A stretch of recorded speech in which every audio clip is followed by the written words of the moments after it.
As I invite, as I invite the moderator to welcome our guest and get us started. Thanks, Alan. Hi, everybody. Welcome. So excited to have you join us for a conversation tonight about a book by Andrew Winston and Paul Polman called Net Positive: How Companies Who Give Back More Than They Take Can Thrive. I think it had been advertised that Andrew Winston was going to join us for the conversation, and he ended up having a travel conflict and is currently on an airplane. And so I'm really grateful to my friend Tim Coldwell, who I will introduce in a minute, for pinch hitting. Tim is the reason why I know about Andrew Winston and his work. They spent some time touring Canada a couple of years ago, along with our colleagues, Tim Blair and David Constable from Kindred Works, talking about exactly this issue. And so when I found out that Andrew was conflicted and couldn't join us, Tim was the first person that I wanted to call to invite to discuss this book with us, because it didn't feel like 2 weeks notice was enough notice to ask you guys to read a different book instead. So I had you in mind. So I'm really pleased to welcome Tim Coldwell. Tim is works in the construction, has worked in the construction industry most of his professional career.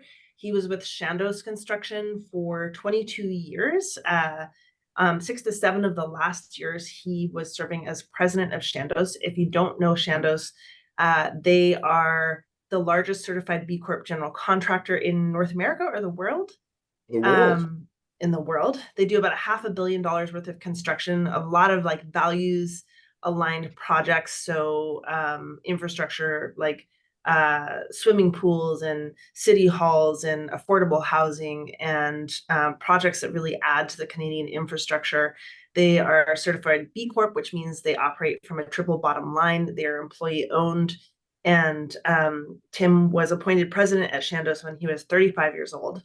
And during the time that he was in leadership at Chandos, he doubled the size of the company to 400 employees, to employee owners, and really developed a reputation for Chandos to be a thought leader in the construction industry about how to build better. And so one of how I met Tim was a couple of years ago. When I first started at First United, I went to a Build Better event that he was hosting here in Vancouver, and got to be really inspired by a person who actually just gave a keynote for us here in Vancouver named Afdel Aziz, who is an amazingly inspiring person that works in marketing space and now doing purpose alignment with companies from small nonprofits all the way up to Fortune 100 companies. And fell in love with Chandos, fell in love with this idea of Tim's Build Better events, and so went to subsequent events, and that's where I got to meet Andrew Winston and hear him talk about this idea of net positive. And so we're really, really grateful, Tim, that you are here. Yeah, it's great to be here. And I got to say, I read Andrew's book a few years ago. I was looking for it the other day. I haven't looked at it in a couple of years, but I did hang out with that guy for a while, so I think we'll be okay. Yeah. So first of all, I would just love, I forgot to say the other thing that I really love about Tim is he shares a lot of my experience in that he is mixed settler and Indigenous heritage, Haudenosaunee on your dad's side, yeah? On my mom's side. On your mom's side, and settler descent on your dad's side. So same as me being Heiltsuk on my mom's side and settler on my dad's side. And so has also been really participant in and also a leader in working at employment programs for especially Indigenous youth at risk living in cities where Chandos is operating. And so love that part of your story too. And I should say, Carmen, that I am the first male on my dad's side in like 4 generations that didn't go into the clergy. So I don't know what that means, but there's something I there. forgot about that. Yeah. About that. Yeah, that's right. So I would love, I gave a little preview of like how I came into contact with this book, Net Positive, and but I would love to just hear from you, like when you maybe just give like a super brief overview of your Build Better events and like what your mission was at Shandos and like why you were doing those, and then what was it about this particular book or Andrew as a speaker that inspired you to highlight him in your events all across the country? Yeah, I think the idea of those events, well, first of all, there is like a brand building component to it. So there's, I don't think any better way to build a reputation for a set of values than doing those sorts of things. And so there was that. And then I would say the construction industry in particular, it's a tough industry. You know, it's pretty scrappy. The margins are skinny. It's not very progressive. And so I found that there were many people in the industry that had what I would call a scarcity mindset, right? So there's an abundance mindset, there's a scarcity mindset, and they get out of bed and they're scared about what people might take away from them in any given day. And I've always been super interested in the idea you get out of bed, you put your feet on the floor in the morning, and you get to decide what kind of person you're going to be. And if you're going to live your life scared about what people can and could take from you, you're going to be a certain way. If you live your life not worried about that and thinking about how we can create abundance together, you live your life in a very different way. And so I hope that there was some inspiration that came through those events with that kind of introducing that way of thinking into an industry that's not very used to it. Nice. And then so you would hold these Build Better events, have a keynote speaker, and then like some other panelists. And so the 2 years ago, Andrew was the keynote speaker talking about net positive, and then Tim Blair and David Constable from Kindred Works, which for if there may be those of you on the call that don't know, Kindred Works is a part of the United Property Resource Corporation, which is a company that the United Church set up as an investment, basically, to manage the assets, the physical assets of the properties of United Churches in different regions across the country, and then to develop housing as an income generating stream for certain properties where there was a strategic advantage to do that. And so Tim Blair is the CEO, David Constable is like the head architect at Kindred Works. And so they are their own standalone companies that function as an investment of the church, and will eventually start generating revenue for the church, I think, as early as next year. And so they were panelists on this tour that you did. But why, so why Andrew, and why this book for your building community Yeah, that you were talking to across the country? I one of the other things that I'm interested in is this kind of duality that people lock themselves into. They think it's like the world is either or, right? You can do the right thing or you can be profitable as a business. I know the answer is that it's both. You can do both. There's a way to finesse that. In my view, the greatest example of an organization that has figured out how to do both is Unilever. You know, they take a lot of heat on some issues, but Paul Polman's leadership there was an amazing run. If you compare their financial performance to many of their competitors over that period of time, they outperformed the competition by a factor of 2 or 3 times. And they're doing the right thing. And basically, this book, Paul Net Positive, that Pullman co-wrote with Andrew, is the playbook, the Unilever playbook on how you do both things. And they distilled that down into this idea of net positive. So the definition of a company that's good for the world is a company that leaves the world in a better place, a net positive place, because of their ongoing business operations. So I thought that was a very powerful concept. Now, lots of business leaders like the idea of that sort of a concept, and they really struggle with going from the idea of that to operationalizing it. Like, what does that actually mean in your business, and how do you make more money by doing that is the hard part. Mm-hmm. Yeah, and it's interesting because, if I think it'd be really easy to choose a company like Kindred Works or Vessi sneakers, or what's the other? We have a company here in Vancouver that is now operating in 8 countries across the world, has recycled 140 million chopsticks from Asian restaurants to make them into furniture and things like that. After I wrote an article about them in Forbes magazine. It's easy to choose like a small company that's purpose built to be for profit, but I thought it was a really interesting choice to write about Unilever as like one of the, I mean, they've got to be like one of the top 10 or 20 transnational corporations in the world, right? Yeah. Yeah. And which to me and sort of seems like like turning the Titanic kind of a situation, right? yeah, and some people will recoil in horror with the concept of this, but at the same time that Andrew and Paul were writing this book, so they wrote it through COVID. Um, Walmart Corporation down in Bentonville, Arkansas, and I'll say this, like many people would refer to them as the evil empire for a whole bunch of reasons. They are serious about changing the way they do business. And they launched this whole idea around regenerative commerce. And so regenerative commerce is very similar to net positive. And they're doing some serious stuff and using the huge power of their supply chain to do good. And so you see Unilever doing it, you see Walmart doing that. Another big multinational that's doing some really good stuff is Mars Corporation. So that's the chocolate bar people, Purina Dog Chow. Um, they're plowing billions and billions of dollars into making their companies better for the world. And I just think that there's no way to continue as an operating or a going concern unless you're serious about this sort of stuff.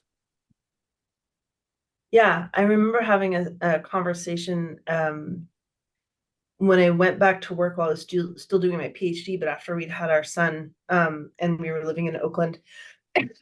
My colleagues and retired colleagues on this call will sympathize with the context. We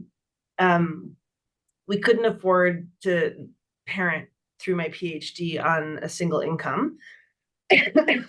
Sorry, I'm like day one being out of the house post COVID, so I might have to excuse myself to cough every once in a while.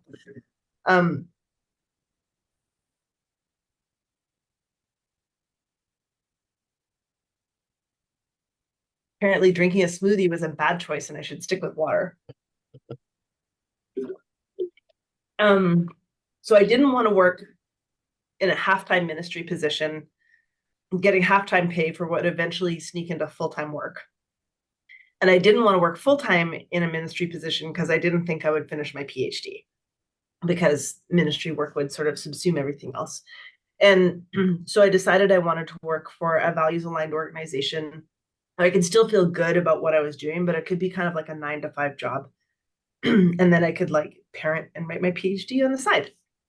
And so I ended up working at Alliance for Climate Education, which was founded by a guy named Mike Haas, who was an aerospace engineer who diverted himself from the NASA program in his PhD into working in renewable space because he was like, the world is going to be on fire and I have to use my big brains to do something better than burning millions of greenhouse gas emissions to like support the space program.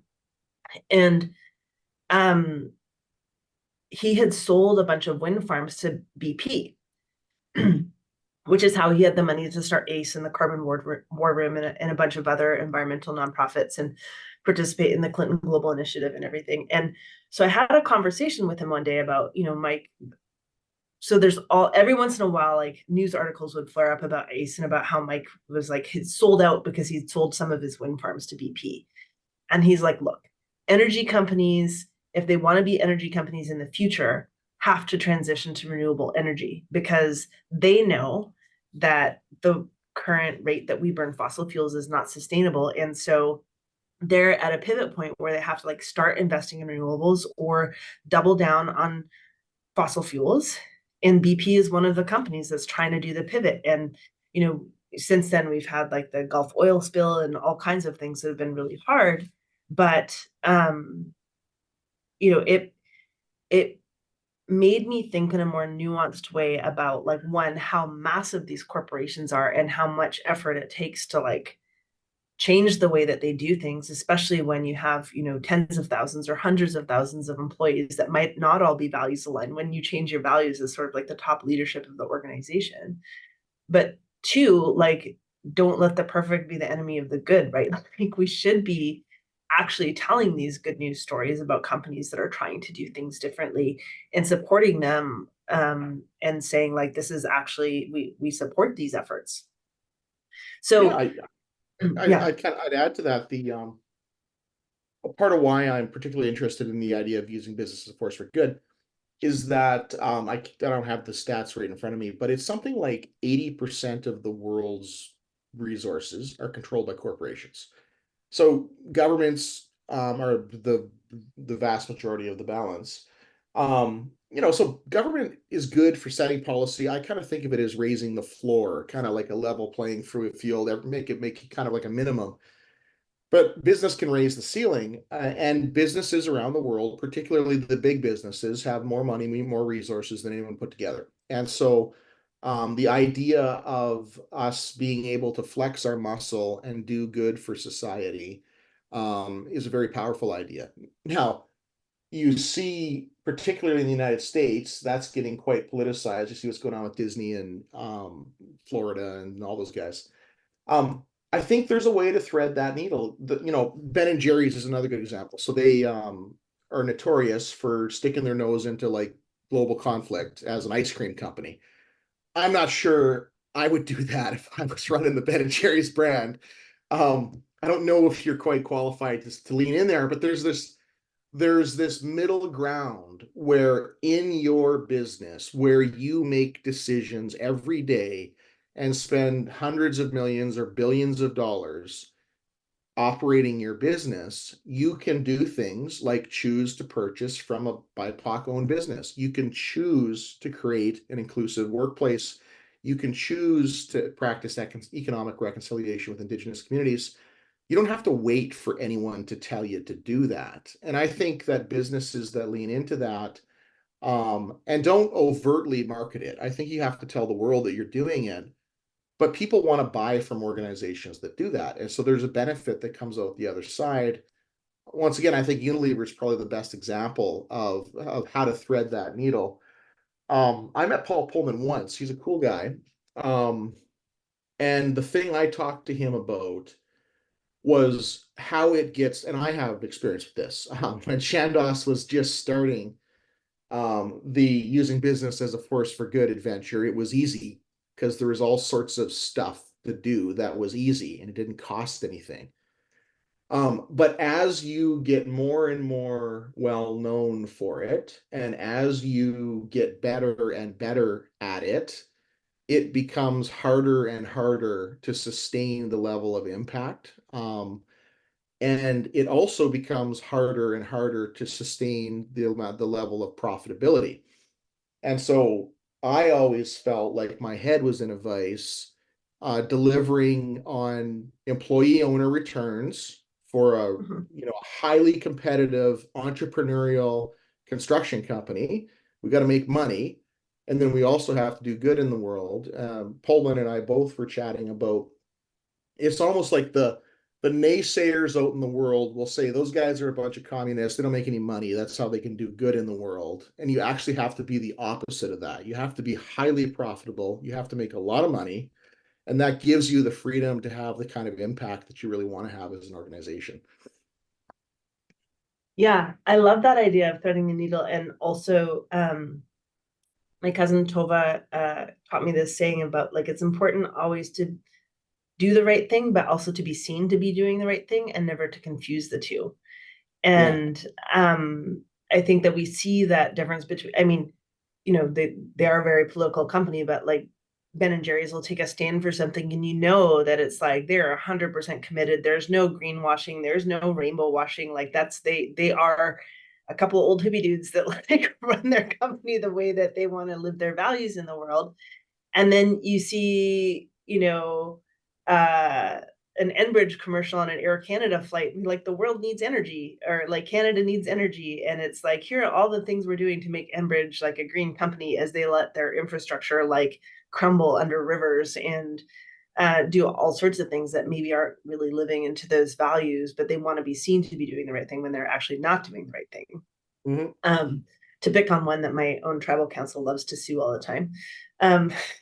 So but I heard an interesting example the other day, which I think is a good it's a good example of that thing that you just talked about, where a big company made a values aligned choice, and then like it became news, but it wasn't like a big splashy thing, which is that after the George Floyd murder, Netflix was like, what could we do differently? Like there was one, maybe it was Afdel that played this for me. There was like one HR manager that was like working in DEI, and he was like, what could we do that's actually meaningful?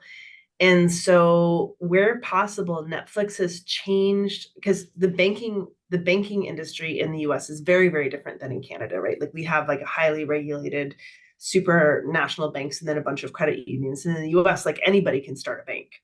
And so as a result, there's a bunch of like community banks, and specifically community banks that are started by African American communities. So that operate more like Van City Credit Union does here in Vancouver, right? So their values aligned, they're community development oriented, they support BIPOC, small business owners, things like that. And so where possible and feasible, Netflix started banking at all of these dispersed BIPOC owned banks across the country.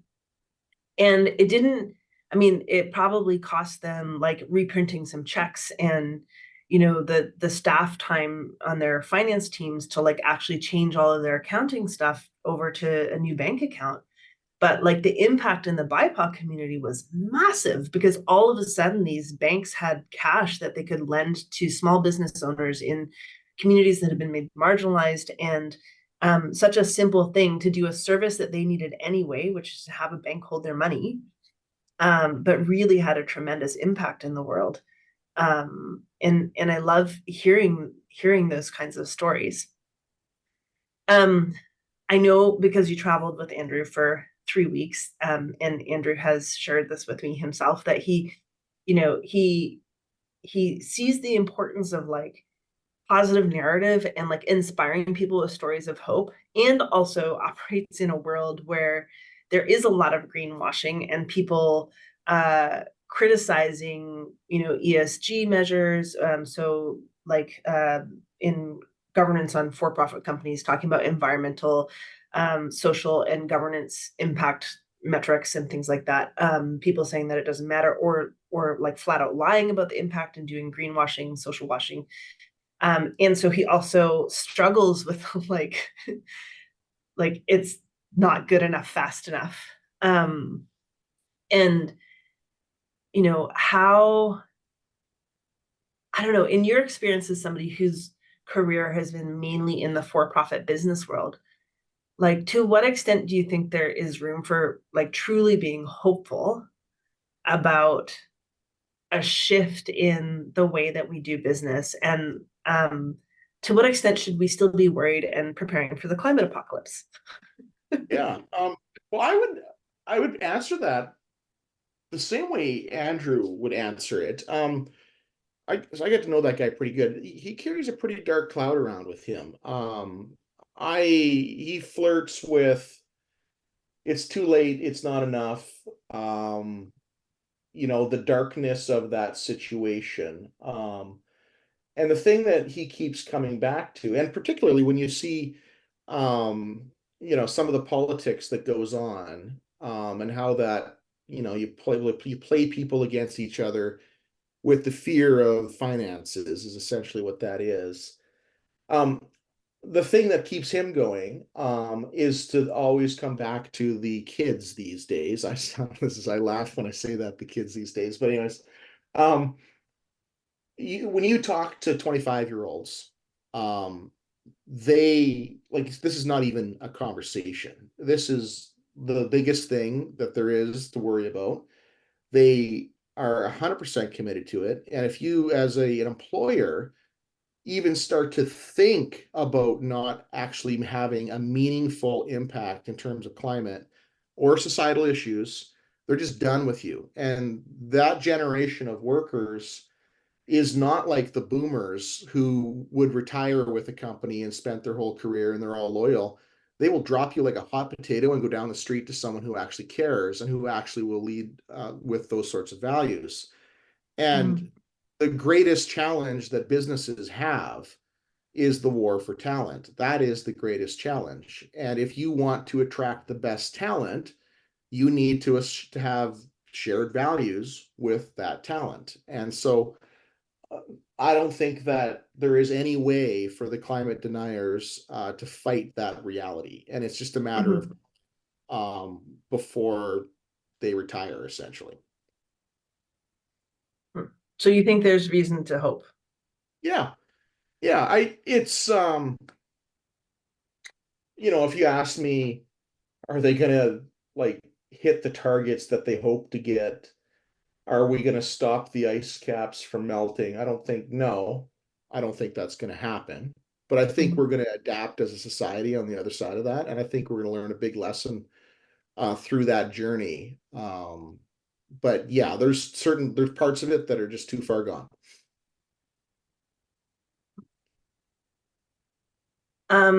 Is there like one key takeaway that you hope people who read Andrew's work will walk away with?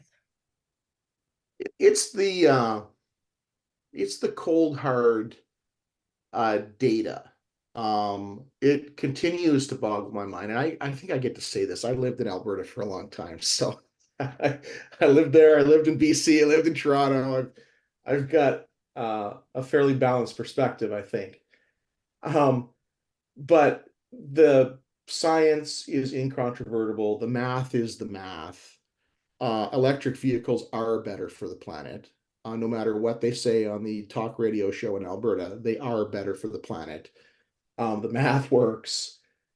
Solar farms are better for the planet. Wind farms are better for the planet. Yes, they're going to kill some ducks.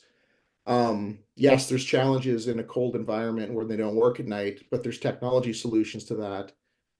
So I think the takeaway is you got to look at the actual real data and form your opinions on that. If there's one thing that kind of bums me out with society, it's very few people put in the effort to figure out what the actual facts are.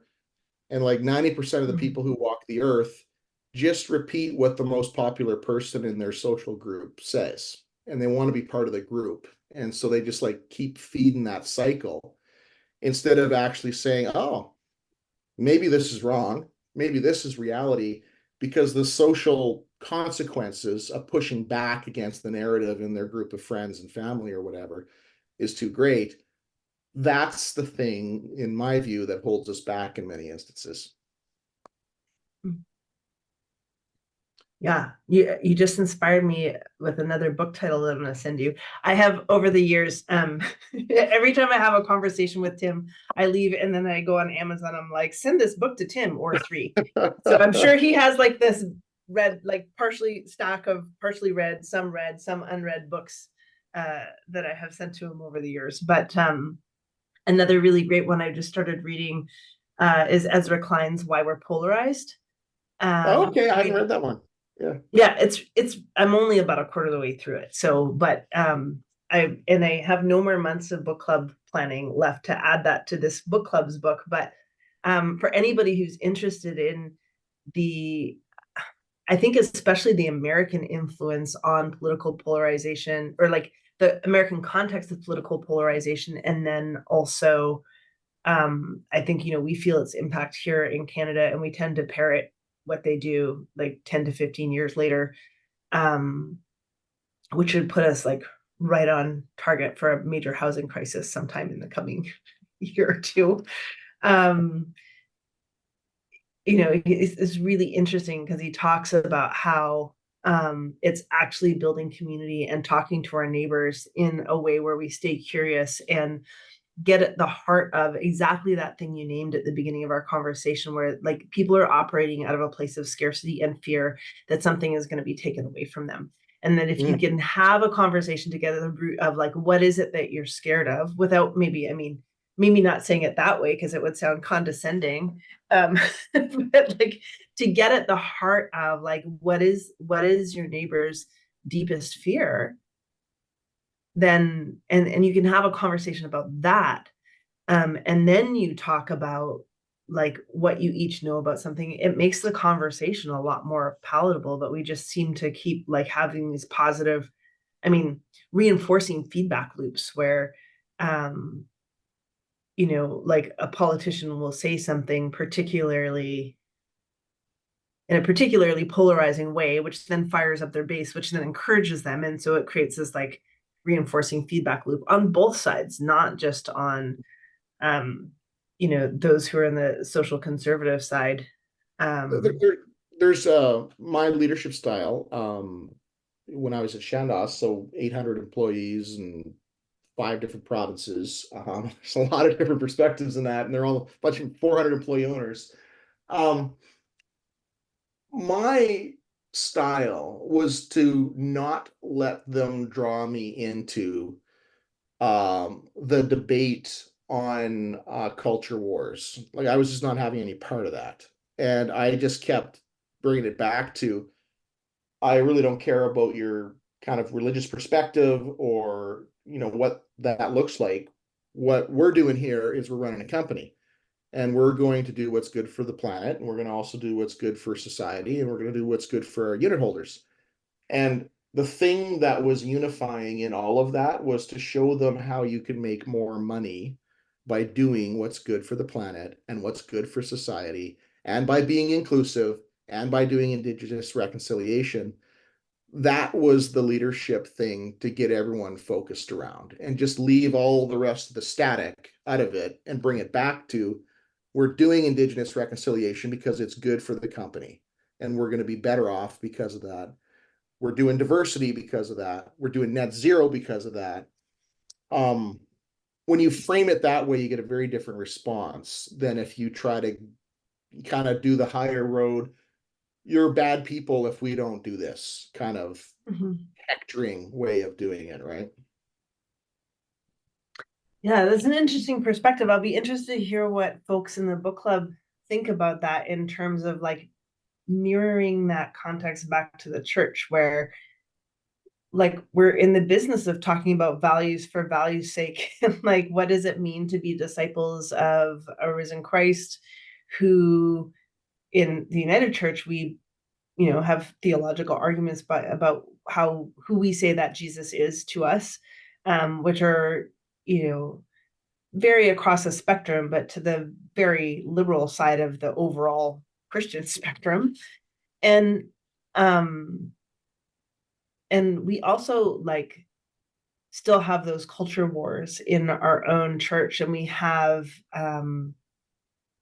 regional conflict. And I didn't realize that we have 2 former moderators I can see that are on this call, and I didn't realize until I was moderator that 50% of the communities of faith in the United Church of Canada are in Southern Ontario, right? Like I'm a West Coast girl. I'm from a small town, Alert Bay, off the northeast coast of Vancouver Island. Have lived in Victoria or Vancouver most of my adult life, or San Francisco, with a 2-year stint in Texas and a 2-year stint in Japan, right? So I'm like always like very far from the center of what's perceived to be the center of power in the church. We're like, oh, that's so Toronto, or that's so the general council offices. But it was actually at breakfast with you one morning where you pointed out that nearly 50% of the population of Canada is in like Southern Ontario, which just blew my mind, right? Yeah, you drive a 2-hour drive radius around downtown Toronto, and it's half the country. That's just the reality of what it is, and so you have to kind of come to terms with that. But yeah, coming back to like what I said, I said that purposely because I know that your context in the church will be different, and you probably will not be able to do what I did. and I also shared at the top of this my story. So I started my leadership adventure inside of Chandos um, by doing ideology, and this is what is right, was kind of what that was. I've got a father, an uncle, two grandparents that are all members of the clergy. So I would sit around and we'd have these deep conversations about the meaning of life, what it all means, um, and like concepts of moral courage and those sorts of things. That you can't lead a business from that place. It doesn't work. You have to find a common ground that everybody can get behind. And for me, I figured out that it's this idea of what is good for the company. We're all employee owners of this thing. So let's agree that more cash distributions and an increased unit value for all the employee owners is good. That creates wealth for everybody. So everyone nod your head. Okay, here we go. So now how do we do that? We do that with DEI. We do that with Indigenous reconciliation. We do that with social procurement. Here's how, dun, dun, dun, dun, dun. And I could get people to move once I shifted to that way of being. I'm going to ask you one more question and I'm going to leave it open to the group. So you said earlier that the more successful you get at implementing a values-driven or a purpose-driven approach to doing business, the harder it becomes to remain profitable. So can you say more about that and like why that becomes a challenge? You start to grow this morass of overhead. As soon as you start to do something, so when you were doing nothing and you do a little bit, that's a big change. And a little bit could be we hired one person to do Indigenous reconciliation. Great. And then we did that on 5 jobs out of 100 projects, and there's this great benefit that came out of it. Okay, cool. And then you see that success, and now we want to do it on 20 jobs or 30 jobs or 40 jobs. And you start to do the math, and you're going to go, okay, well, I need like 10 of these Indigenous folks to help with Indigenous reconciliation. And not only do I need like 10 of them, I need to completely change how project managers and superintendents do their work. So there's this big training thing that comes out of it. And so you get into that pretty quickly, and you have to be very, very thoughtful about where you go with that, because you get into that on every single aspect of the business.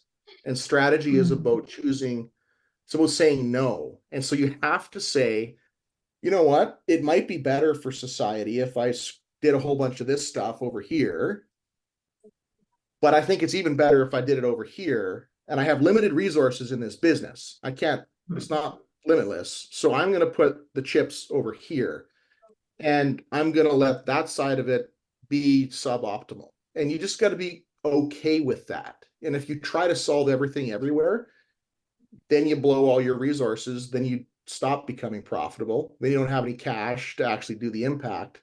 So there's these real tough decisions about where to maximize impact that goes on the inside of that. Oh, I'm really glad that we're recording this because I feel like that little like nugget of strategy is saying no. And trying to make hard choices with the limited resources is a lesson for us then there in the church too, because we're in a shifting context. We have declining membership, and so we're having to make harder and harder choices with fewer resources. And the landscape of fundraising has changed too, in addition to our membership changing. So yeah, and so a way to put a point on that is, as a business leader, if you have $1 million to have the greatest impact you could possibly have, are you going to sprinkle it around on DEI, social procurement, Indigenous reconciliation, net zero, spread that around, or are you going to put it all on one of them? And why? That's the conversation that goes on. And then you get a whole bunch of people who are all upset because you decided to do that. So that's the tough part of making that work, right? Yeah. Yeah, and also sometimes you're making those decisions based on like the best information that you have at the time, right? So right now we have a whole community of really deeply prayerful, thoughtful, committed uh, folks who care deeply about Palestinian siblings that we've been in partnership with in the United Church for decades. And when we did our strategic plan 2.5 years ago, our Palestinian partnerships were not highlighted as a strategic priority, and so we let go of some of our capacity to do direct program work with them and are relying on other partners and like flow through funding to them and stuff like that. And then now the world has changed. It's like, oh, like Yeah. we this is like now we have to pivot because that's not where we put our eggs into that basket, and but it has become a priority to the world. And um One, I imagine that one, happens in business too. one thing I would say, as a business, you can't say, you know what, we're all in on Indigenous reconciliation, don't care about the planet, don't care about DEI, don't care about social security. Like, you can't say Yeah. that. So you have to set these goals, right? So you have a Mhm. goal around being net zero. You have a goal of a certain amount of Indigenous reconciliation. You have diversity goals. And then where I found that we started to go with that is you had to have what I would loosely describe as a change roadmap, where you say to the organization, yeah, Mm. we're committed to all this stuff, but for the next 2 years, we're like focused on this. And we're okay if we're like dropping the ball a little bit on these two or three other things because we have limited resources. And where we're at in the business cycle is we think that this is where the focus should be. After we slay that dragon or move the ball down the field a little bit further, we're going to take some of those limited resources that we have and we're going to put them onto this other thing, and kind of like showing them the map of how you get to the goals in 20 years. I think that's a big part of the conversation. Nice. I lied. I have one more question for you before, just because I'm going to draw on your good instincts around strategy and your experience in the construction industry, because we've made a commitment as a denomination, it's non-binding in our communities of faith, but we made a national commitment to reduce our greenhouse gas emissions by 80% by 2030. So we've got what, like 6 years left. And we're actually in our strategic plan, this is actually the one metric where we're meeting all of our targets so far. I think in part because we're closing congregations. So I don't think we that. have fewer congregations doing less things. But also, like, as I've been traveling across the country, contributing to our greenhouse gas emissions, um, I've seen really exciting projects like Whitehorse United Church did a $470,000 retrofit to move to a heat pump for heating and cooling their buildings, and they got some massive federal grants for that. Meadowood United and Winnipeg's doing the same thing, or moving to geothermal, I think, because that's a better choice for Winnipeg. But there are a number of churches in their existing buildings that are trying to move off of fossil fuels onto renewable energy, and a number of communities of faith that are working with Faithful Footprints, which is a joint ecumenical program to do energy audits and support congregations to reduce their greenhouse gas emissions. One of the things with the energy audits is that you get 20-page document of like, here are all the little and big things that you can do. And if from your perspective, somebody who knows a lot about building buildings and building buildings that are better for the planet, what are some of the highest impact things you can do to retrofit a building like an old church to reduce greenhouse gas emissions and maybe get them off Yeah, fossil fuels? yeah. Back in the days of yore, I was an energy modeler, so I know quite a bit about this. The best way to do it is you get the energy audit thing done. You calibrate it with your utility bills. It's a good back check. And then you should ask them to give you, I call it a scope ladder, but it's basically a rough estimate of the greening strategy. So they'll give you like 30 things you can do. And for each of those 30 things, attach a rough estimate to it. And then I think that the way you should come at it is you should then ask, well, how many tons of carbon emissions does this save per year? And what is it? And how many dollars of utilities does this save per year? And you can calculate a payback based on those two criteria, right? You just take the cost Mhm. divided by those two things. Um, and then I would force rank them from the shortest payback to the longest, and I just start picking them off on the short ones. And you'll find that the ones that are really easy and really impactful that involve changing light bulbs, they involve Mhm. heat pump, changing to heat pumps. That's it's less invasive work. The really expensive Mhm. stuff is the envelope of the church, leaky windows. There's no insulation in it. Like that starts to get to the point where it's better to knock the thing down than it is to try to green it. Them Um, spiting words in the church, Tim. Don't talk about knocking our buildings down. and so I just that's how you would do it. I would you're gonna have a kind of a values conversation about um the greatest decrease in carbon is probably one of the most expensive options, and the easiest thing to do and the greatest utility savings is probably one of the cheapest options. I would start with the cheap stuff and I'd work your way up. Okay, super. That's not at all I thought what you're going to say. I thought you were going to say just switch all the heat pumps. It's not that But it's easy. also probably more hopeful because sometimes you get, this $400,000 plus price tag attached to it, and it can feel like, oh man, it's hard to do the right thing, right? Yeah. Oh, just to riff on this, there's I am a proponent of clean power, so pay the extra 2 cents a kilowatt hour to get the clean power. There's also renewable natural gas. There's a $2 billion gas plant that's being built in Alberta that's going to have 90% less carbon emissions, and it's natural gas that you put through the pipe and you burn just like anything else.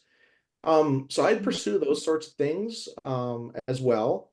The big question in the middle of it is how long is the facility going to continue to stand? It makes no sense to put a bunch of greening strategies into it if it's only going to be around for 10 years, right? That is also a very good point. All right. Alan, I'm going to ask you to invite our esteemed friends in our book club to join us for conversation.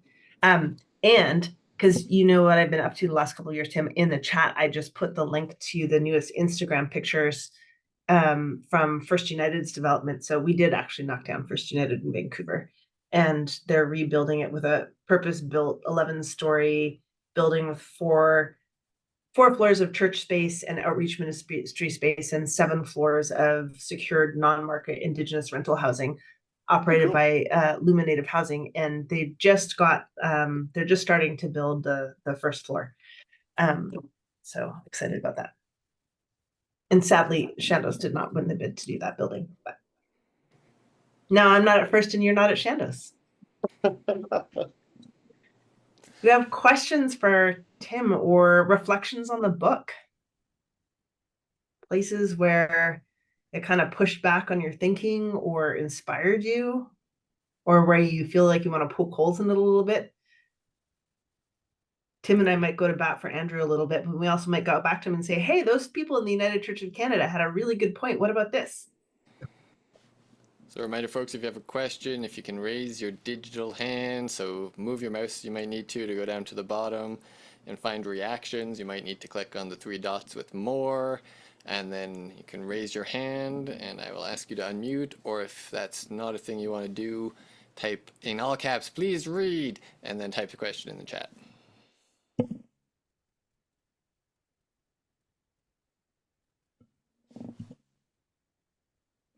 And if nobody comes with questions quick, I'm going to ask a question because I'm curious.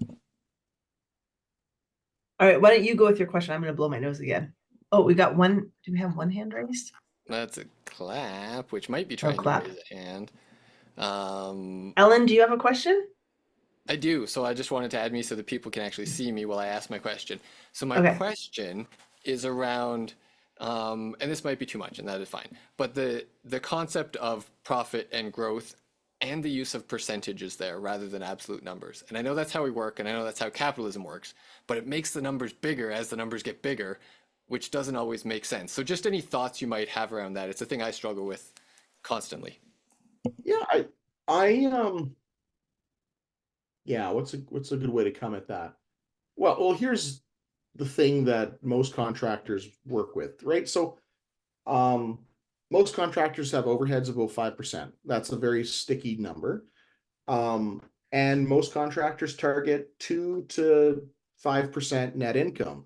And so, um, I would say that a long run average of about 3.5% net income starts to be probably a sweet spot. Hey, you.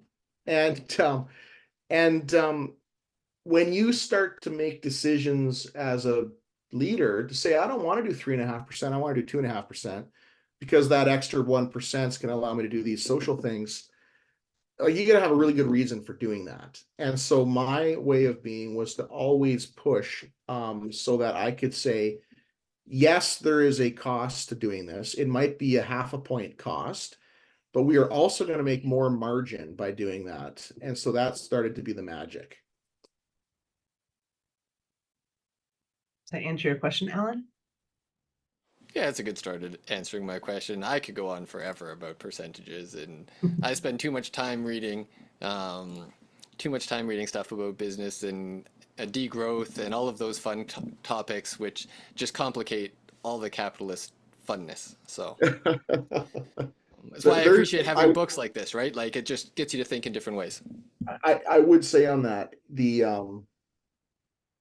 if you have one perspective is, the business is owned by a bunch of pension funds, rich people in a corner office. That leads you down a certain kind of thought process. And then if you counter that, you say, well, the business is not owned by a bunch of fat cats in the corner office. It's owned by carpenters and laborers and electricians, and it's employee owned.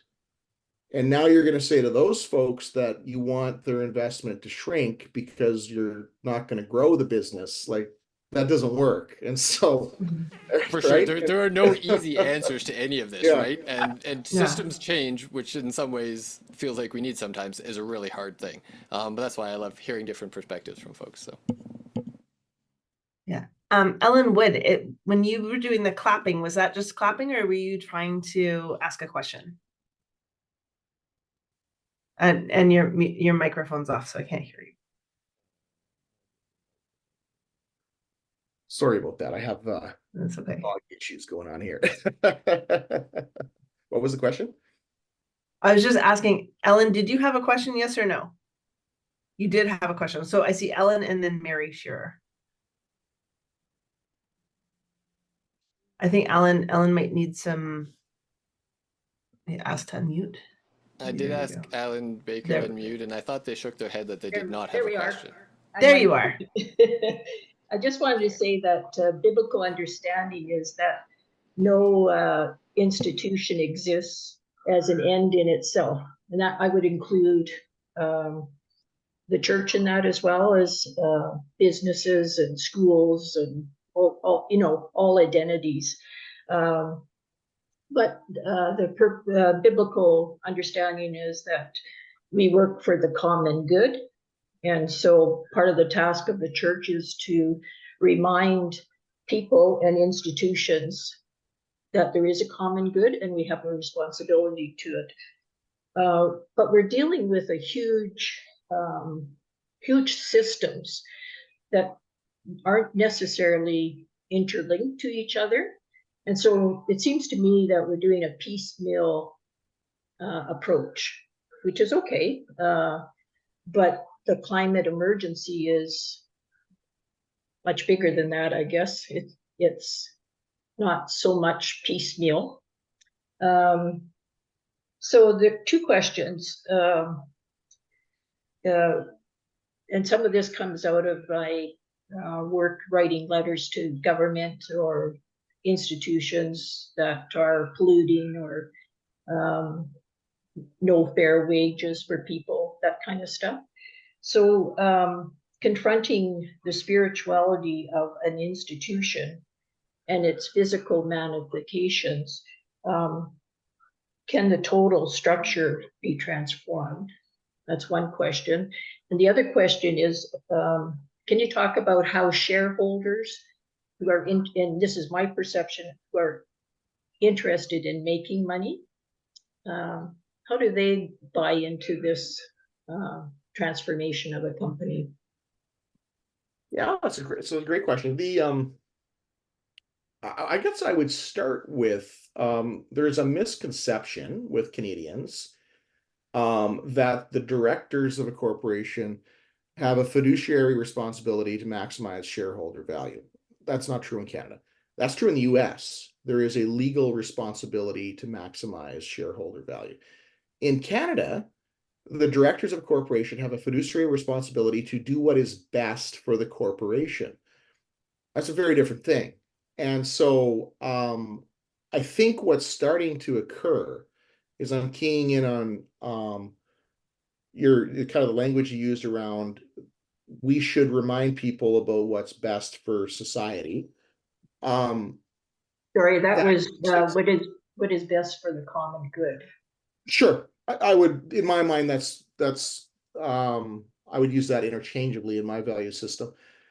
So I think that there's a good framework around that already in Canada. There's a strong argument to be said that the common good is also what is best for a corporation. And there's an argument to be said that the common good also produces an economic environment that is optimal. There's a whole lot of theory around that. And I think what these companies that are talking about being regenerative or net positive, they're starting to lean into this idea of if we do what is right or what is best for the common good, we will make more money. And fundamentally, that's the conversation that's on the table. And I think that's true. It's a lot harder to do that, but I think it's true for sure. So once again, it's not one or the other.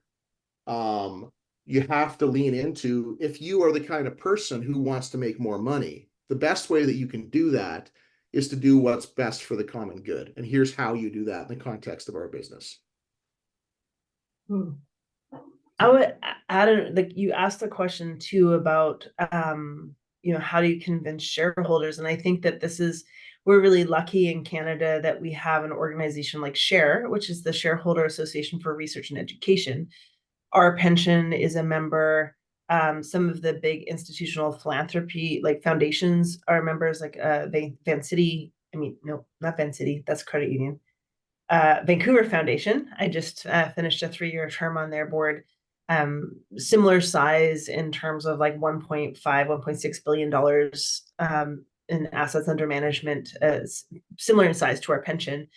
We're both members. And so, I've had the experience when I was on the pension board before I was moderator of representing a shareholder proposal to TC Energy, requiring them to do a mandatory disclosure on their reconciliation efforts on an annual basis as part of their annual report. And so I went with one of the SHARE staff to Calgary to the AGM. They were worried because it was during the Friday climate strikes. They were worried about holding it in Calgary, so they actually had it out of town at the Saddle Dome, sort of out of the public eye. But we showed up, and the entire AGM was all beat up around all of the great things that they were doing for reconciliation. They had made a lovely video about this one guy that they had put through his undergrad program on a scholarship to study engineering, and now he was going to go work for TC Energy, and how much better his life was and how much he was contributing to his community, like just like one guy, and how they didn't need to do this mandatory disclosure on reconciliation because they were already doing all of the community engagement pieces that they needed to do. And we disagreed along with some of the other members of SHARE. And so on behalf of the pension, I got up, and you could see like the CEO and the chair of the board were kind of like leaned back and they had their arms crossed. And I think they expected me to get up as a United Church minister who is Indigenous and be like, you guys are evil and blah, blah, blah, blah, blah. And I just basically said, like, I don't understand why there's any resistance to this. If you're already doing it, disclose it. And if you don't, we're going to continue to sue you as Indigenous communities, and you will lose if you track what's happening in the courts, because there's so much common law to show that when you don't do it, you lose. And I don't see how that is good for your bottom line. So just do it. And so that was, I had like exactly 2 minutes to defend our proposal. And it basically took that argument, like, it's better for your business if you do this. And the really interesting thing was they expected that our proposal would get like 2 to 3% of shareholder votes. We certainly did not win, but we got 11% of the shareholder vote. And that was enough of an upset for them that they actually called Share and said, okay, we would like to meet with Carmen and you and sit down and talk about the United Church's perspective, or the United Church Pensions perspective. And, it said a lot to me about the impact that we can have as a large institutional investor through our pension, to be able to say, actually, we would take the 0.5 point cut if this is better for the common good. If you changed business and you could start to do things this way, and to start holding especially if it's a Canadian corporation or a Canadian registered corporation, to hold them accountable to that, doing what is best for the company and doing what is best for our communities, as like, shareholders are not the only constituents. So I think, we have more power than we think. It's like the first time I went to Geneva for the World Council of Churches in 2006, and I was exhausted, and I got there and I got settled in my hotel, and I walked over to the station. I was like, okay, I'm just going to get McDonald's because it's cheap and it's easy and it's familiar. I know I can go order, a Big Mac, and I know what I'm going to get.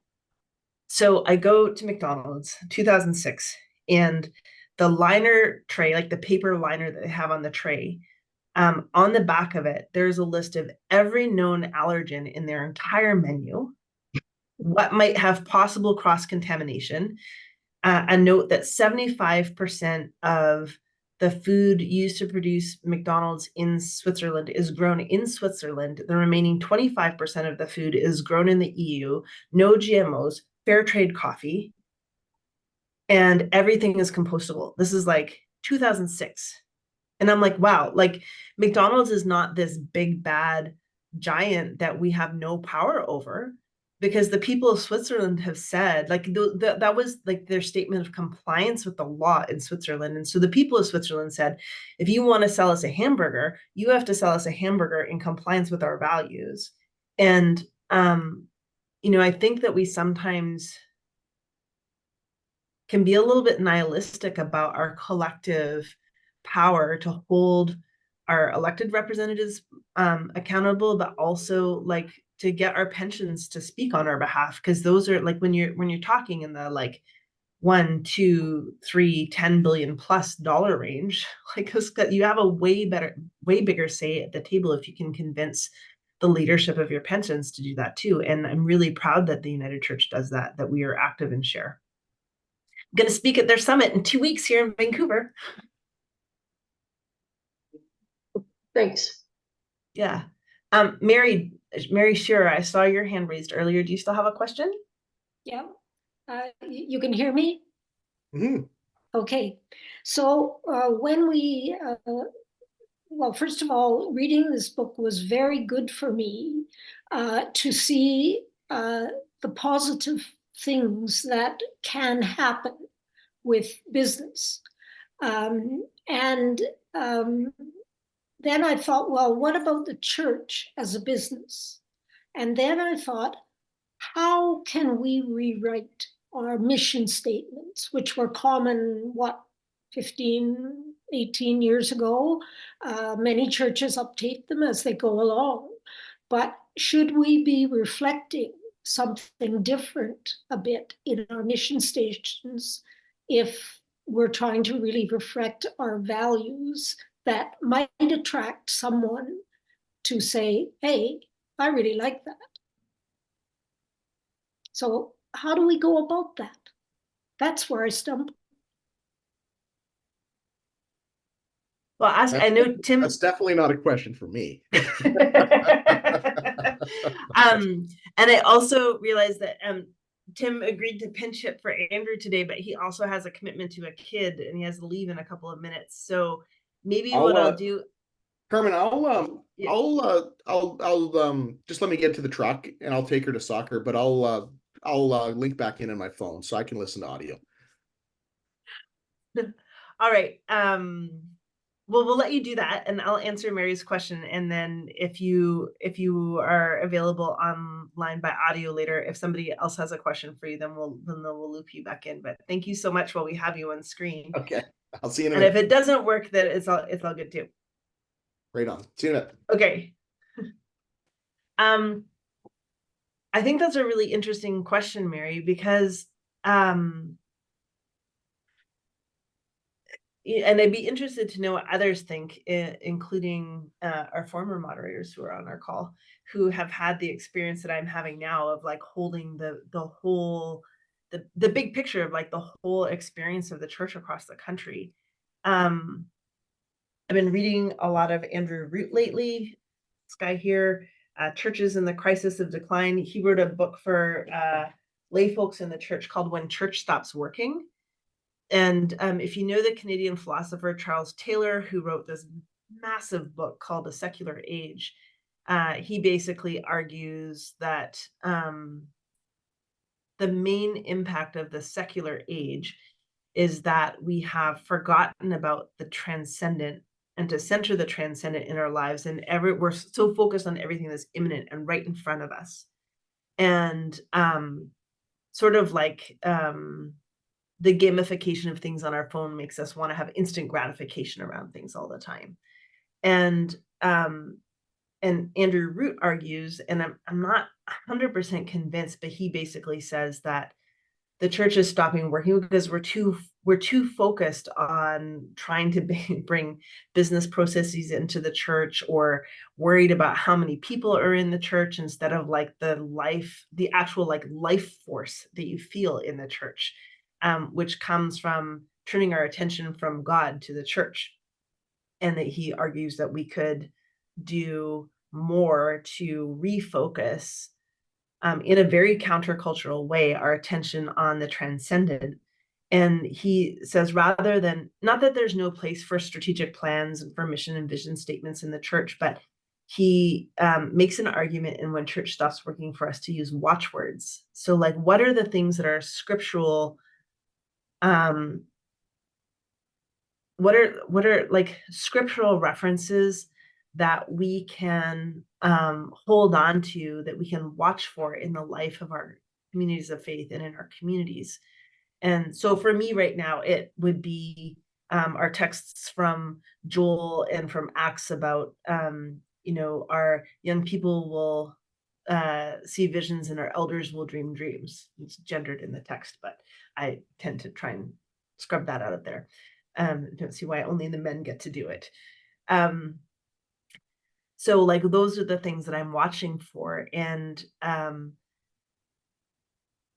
trying to figure out ways that I can harness or facilitate harnessing the enthusiasm and the energy of the young people that are still in the church, and also combine that with the prophetic witness and experience and depth of wisdom that our elders in the church hold, and in a way where it doesn't become a source of conflict, but becomes complementary to each other. I think in part that it's, for me, those watchwords have come out of, being elected moderator at a time when we are preparing to commemorate our 100th anniversary, but also like needing to turn our vision to like, what is the future of the church, and is it sustainable as an institution? When communities of faith have been struggling for a long time, but the health and wellness of the national church depends on the health and wellness of our communities of faith. And so like, what are the pieces that we can put in place that like reinvigorate communities of faith so that there is a future of the church? And so those are sort of the watchwords that I have.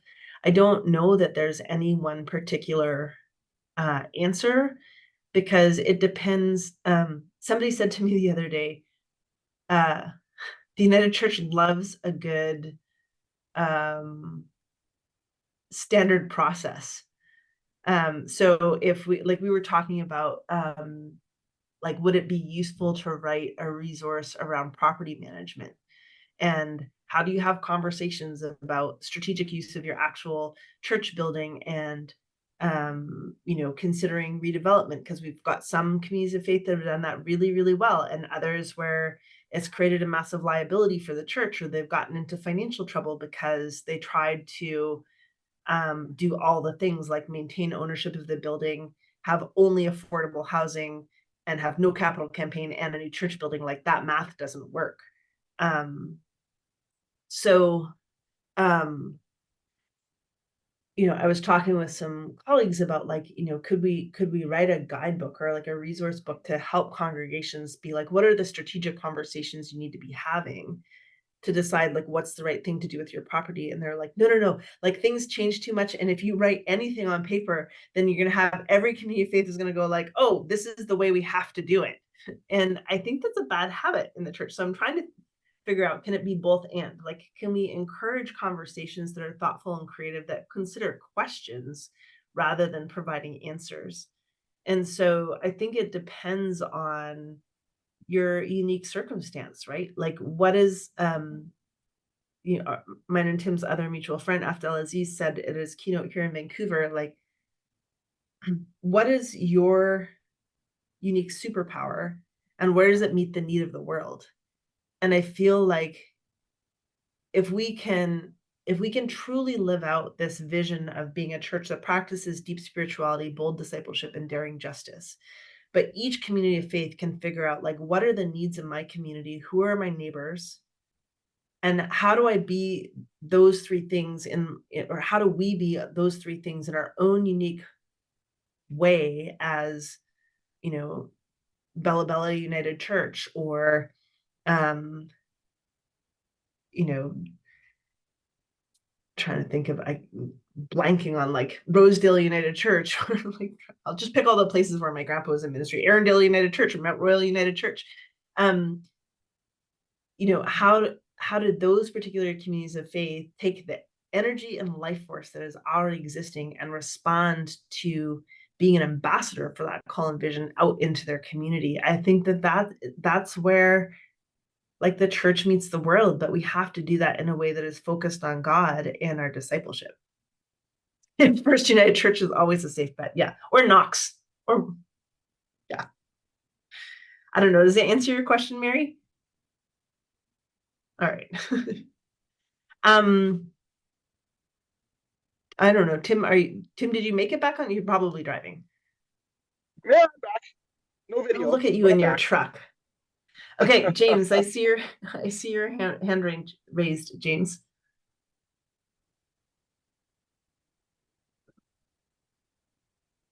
Hello. Hi. On a perhaps a different, maybe more negative track, it's very hard not to be pretty cynical about businesses and about the things that they say they're going to do, especially here in Canada. And we just had the Bell Canada story, and we look at firing so many employees, withdrawing or selling the news outlets that they have, and using the money to pay their more to their shareholders. It doesn't seem to be very consistent with what we're talking about, and I'm wondering what, if anything, the United Church should consider doing to say, look, Bell Canada, we don't think this is a very good idea. Stop it.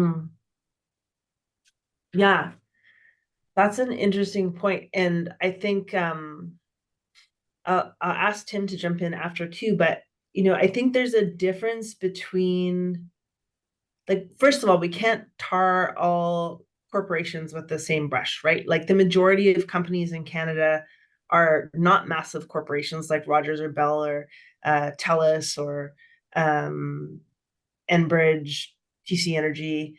They're the size of Shandos or smaller, small business owners. And so when you're looking at a publicly owned company, I think, again, that's where we have power as an institutional investor to be able to say, we expect you to do, we expect you to do what's best for the company and not just best for the shareholders. And so coming to a decision about like, what is that? How would we define a healthy company, first of all, right?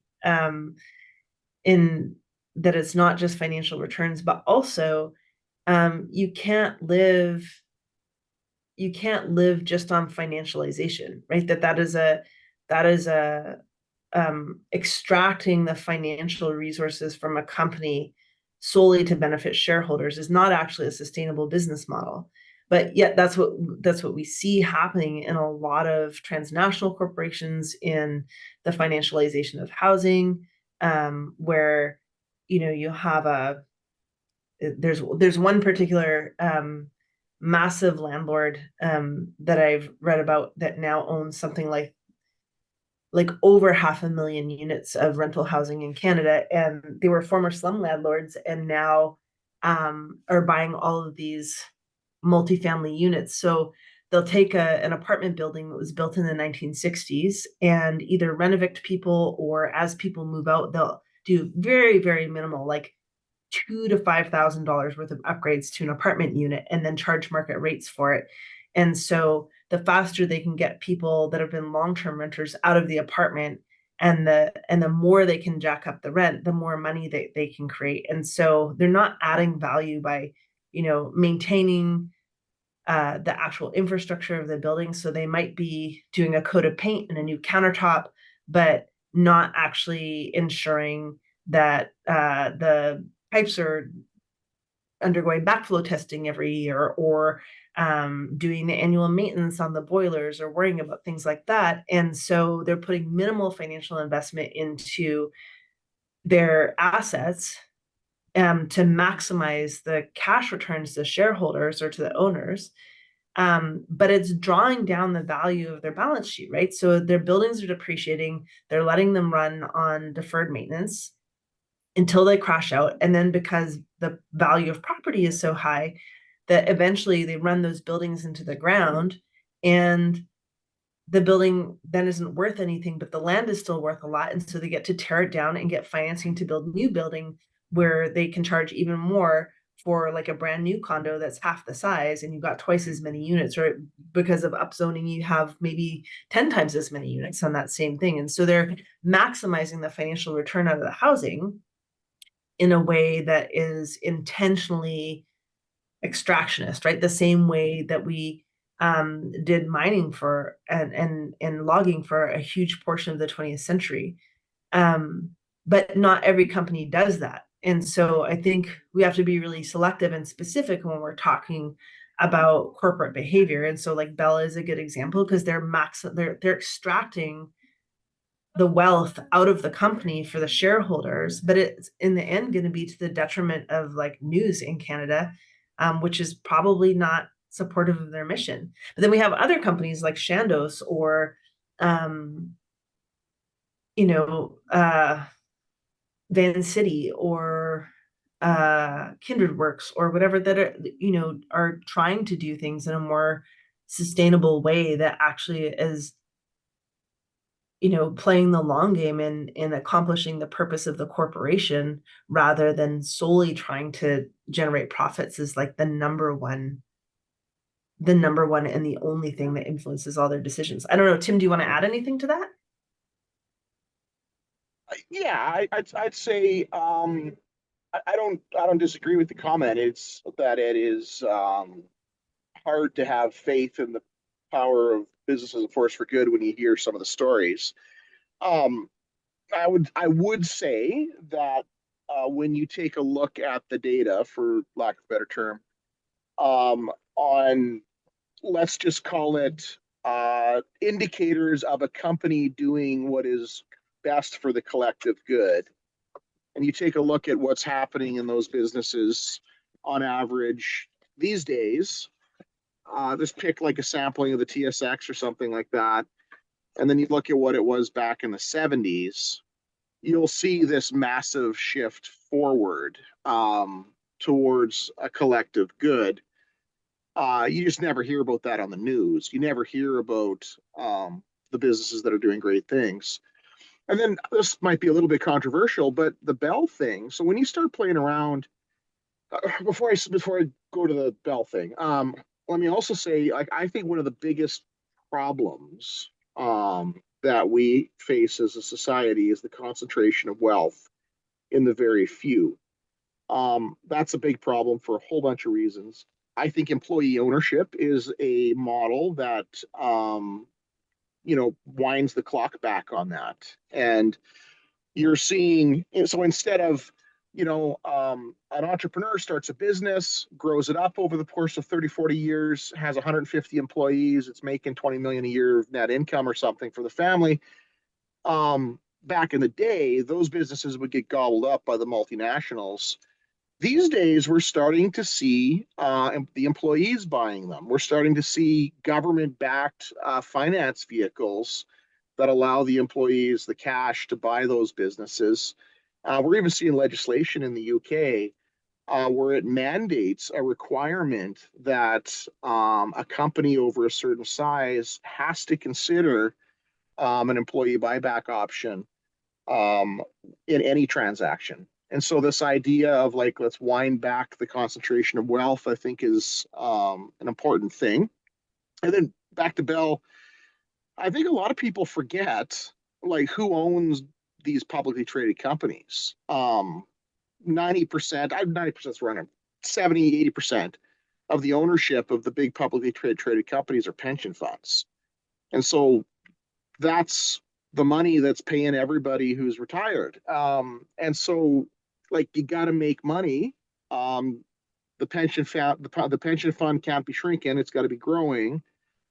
And the owners of Bell are mostly pension funds, and they were leaning on them about losing money. 50 million a year in the news business. What are you doing? You got to do something. I don't think you can keep losing 50 million a year. That business needs to get reinvented. I don't have the answer to that, but I do see the reality of why they made those tough decisions. Interesting take. James, does that answer your question? We had two different interpretations, but. Well, it's interesting to hear what you both have to say. You've both spoken about the common good, and there's certainly literature around that says it's pretty hard to ascertain what the common good is, because what's good for me isn't good for either of you.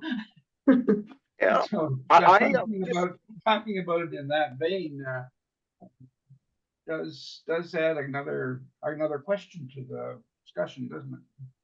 So just to double click on that, I got into a big philosophical debate with one of our employees a few years ago, and it was about the SNC-Lavalin scandal and all that stuff, and Trudeau, and whether he should have prosecuted them or not, and this and that and the other thing. And I took the view of, okay, well, they could lower the boom on SNC-Lavalin, but the management that did the bad stuff is out of the business years ago. And the owners of that business are the biggest pension funds in Canada.